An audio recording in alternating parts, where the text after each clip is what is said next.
मुझे खुशी है कि आज राजेश जी इनके साथियों ने एक फ़िटनेस सेंटर यहाँ पर खोला है जयपुर के लिए और बड़ा एडवांस और आधुनिक यहाँ पे इक्विपमेंट लगाए हैं। मैं उम्मीद करता हूँ कि बहुत सारे लोग इसका फ़ायदा लेंगे और हर वॉक ऑफ लाइफ में अपनी सेहत का, अपनी हेल्थ का ख्याल रखना बहुत ज़रूरी है और ये उस दिशा में बहुत लाभदायक साबित होगा, मैं ऐसा विश्वास करता हूँ।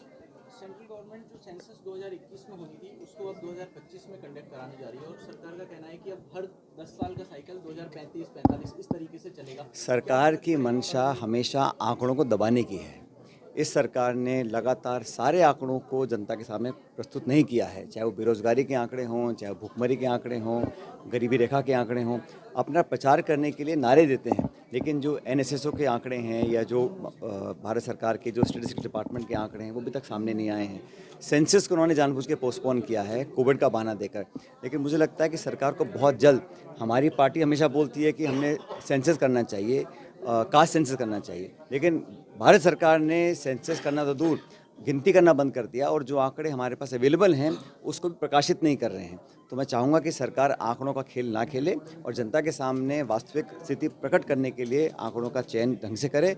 और सेंसस करना आज से नहीं हो रहा है, ये दशकों से हर 10 साल में होता था।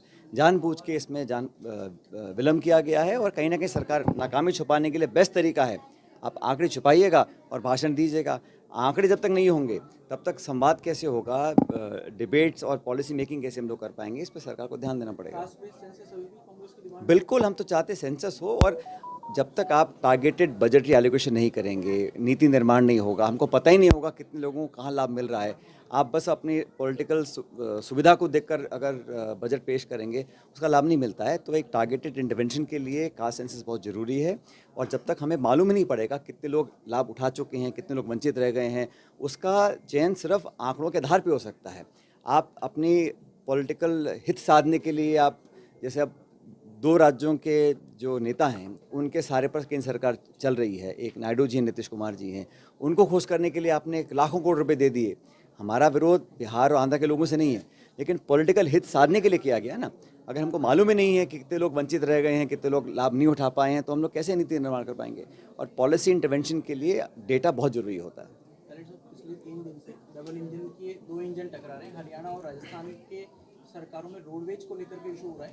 दोनों राज्यों की पुलिस एक दूसरे की रोडवेज के चालान देखिए, ये तो एक छोटा उदाहरण है, लेकिन ये कहाँ कहाँ टकराव हो रहा है, सत्ता में हो रहा है, सत्ता के अंदर हो रहा है, संगठन में हो रहा है। अब दोनों स्टेट गवर्नमेंट्स बीजेपी की हैं, फिर भी अगर लोगों को इसका नुकसान उठाना पड़ रहा है, जनता पे बोझ पड़ रहा है, तो कौन जिम्मेदार होगा।